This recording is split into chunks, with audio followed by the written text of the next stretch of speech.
Hey, let's get a divorce. My husband said shortly after my father-in-law, who used to be the CEO of his company, passed away after years of caregiving. Divorce? He couldn't hide his happiness. Yeah, divorce. Now that my dad's gone, you're pretty much useless. Useless? So I was just a caregiver to you, huh? You got that right. Otherwise, who would want to be with an old lady like you? Fine, I understand. Let's get a divorce. He handed me a copy of the divorce petition with a smug smile, and I sat there silently, staring at it. Please give me some time to respond. He raised his eyebrows, but nodded in agreement. Are you in such a good mood because of your father's inheritance? Oh, you were thinking about it too, huh? Of course. I'm inheriting $3 million and taking over as a CEO. You are just in my way if I want to enjoy my life. I clenched my fist in anger at that moment. After over 30 years together, he had the nerve to mistreat me as he pleased. I no longer had any love left for him, and immediately left the house. He would soon be battered by the consequences of his actions. I'm Penny McMillan, a 55-year-old housewife. My husband is Calvin McMillan, 2 years my senior. We met when we were young, introduced by a mutual friend. He was working at his father's company. My father-in-law William was a strict but kind self-made millionaire who built his company from scratch. When I first met him before the wedding, he said to me with a warm smile, Don't be so nervous. From now on, you're a part of our family. My easygoing mother-in-law was also delighted with our marriage. I'm so happy for my son to have found such a wonderful girl. I'm excited to have you as my daughter-in-law. I was grateful to have such wonderful in-laws. We have a daughter named Madeline. She was an adorable and bright child who often told me how much she loved me. The 5 of us lived together, leading a happy life. Time passed, and Calvin and I found ourselves in our 50s. Madeline had married a wonderful man and started her own family. A few years ago, my mother-in-law passed away due to illness, and she couldn't make it to Madeline's wedding. They were very close, and she had loved her dearly. Before she passed away, she held my hand and said, My dear, please take care of William from now on. Nancy, because of all the kindness you've shown me, I can go in peace. Thank you. Then she peacefully took her last breath. She had been a loving person until the end. After she was gone and Madeline moved out, it was just the 3 of us living together.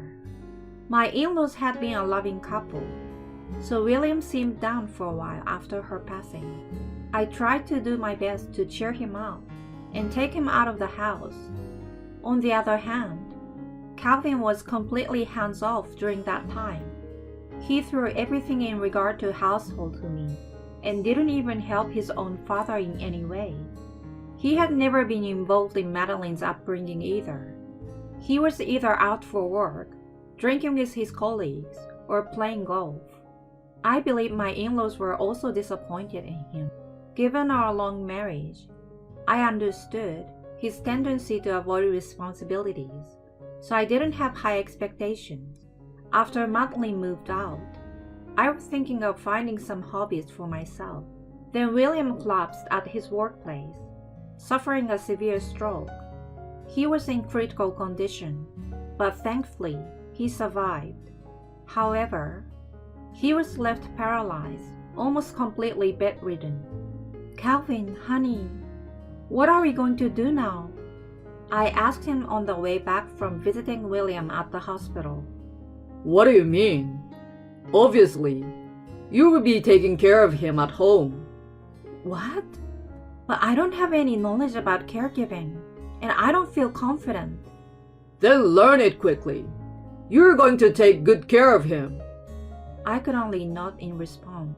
I resolved to do it with all my heart. especially because William had always treated me well. And so began my unfamiliar caregiving routine.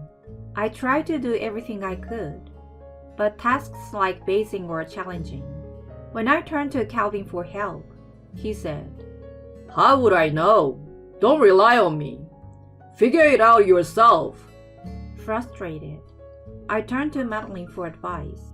She introduced me to an acquaintance who worked as a care manager, and I managed to get some assistance from Madeline. William could only communicate by typing on a tablet, and always conveyed his gratitude to me. I felt that I could endure the unfamiliar caregiving as long as it was for his sake.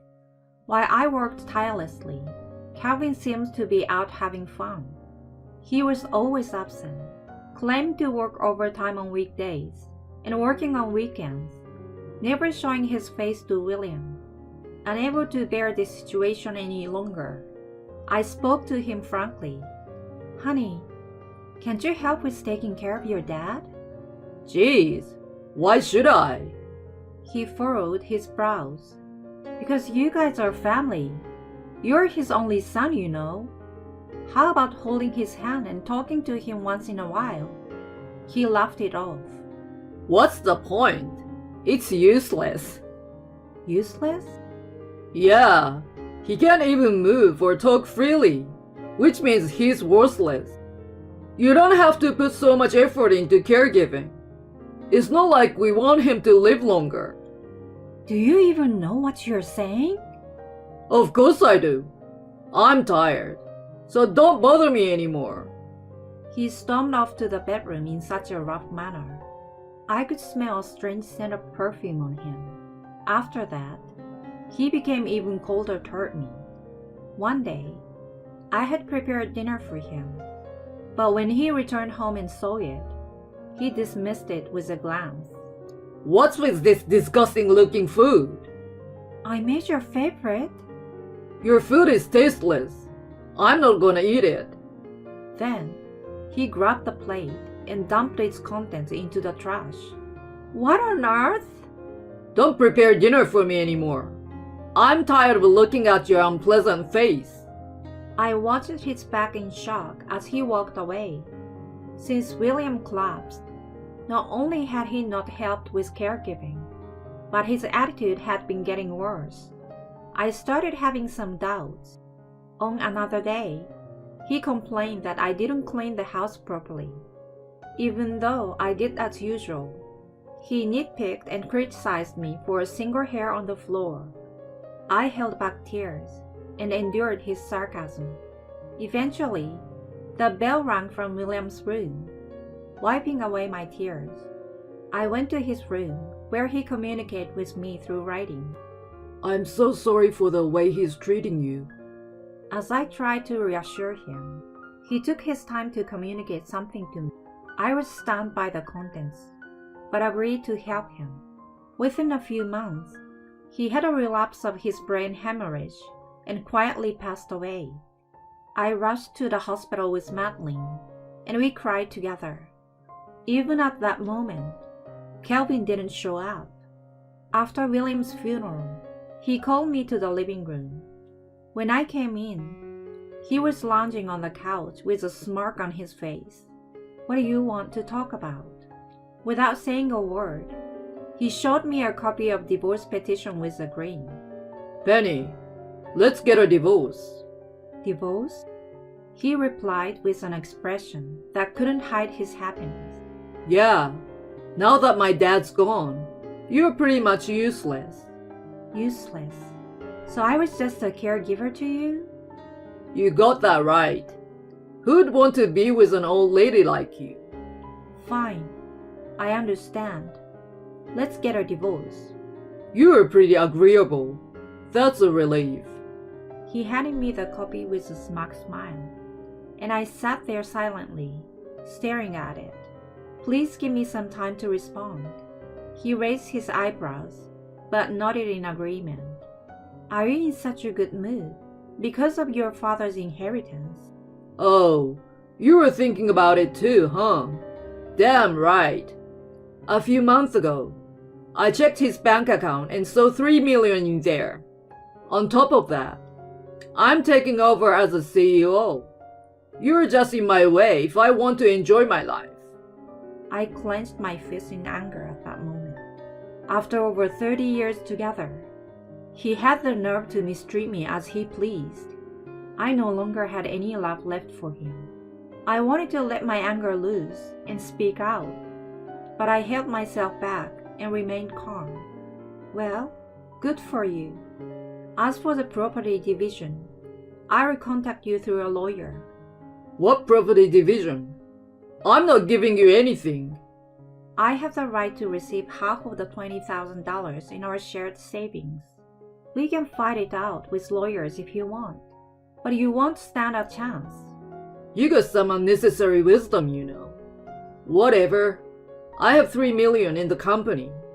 I will give you that much, considering you're a miserable woman with no career or future. He spat out and made a dismissive gesture with his hand.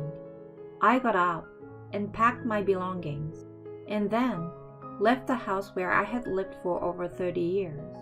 When I explained the situation to Madeline, she was enraged. She even invited me to stay with her, but I declined. Instead, I rented a one-bedroom apartment on my own. Calvin sent me a check for $100,000 as part of the property division. For the next 2 weeks, I lived peacefully on my own. One day, while having coffee with Madeline, my phone rang. The caller was Calvin.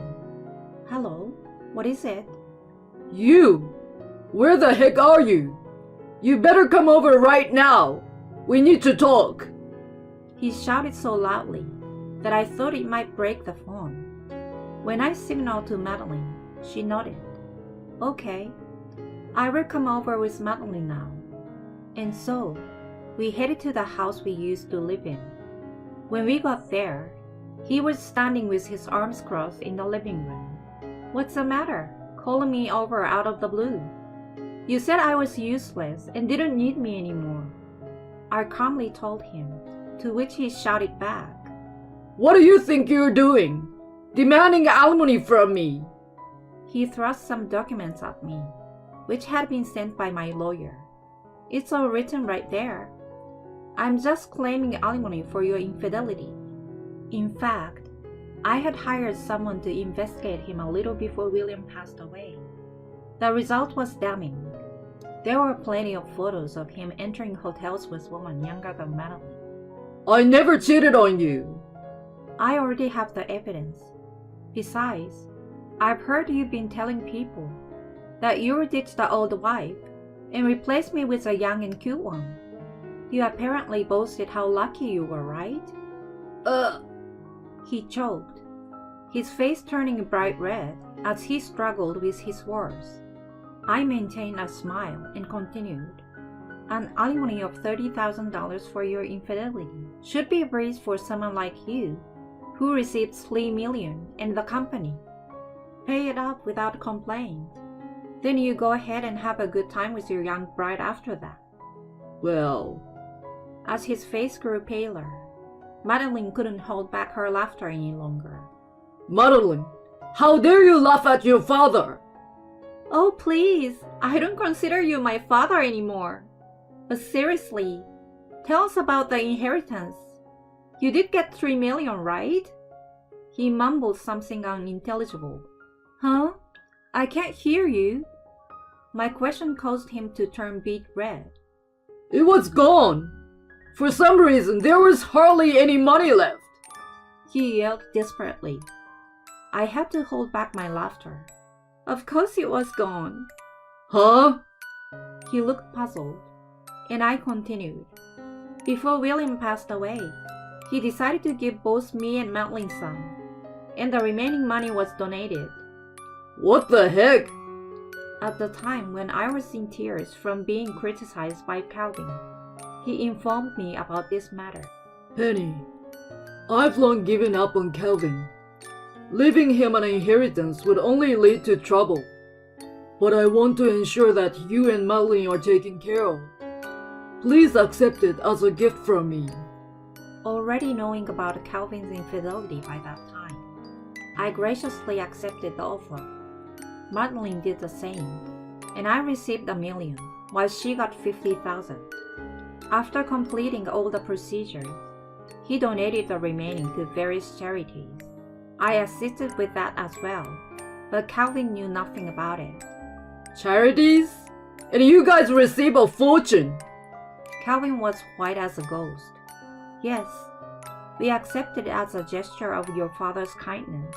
It will ensure we don't face financial difficulties in the future. Madeline chimed in.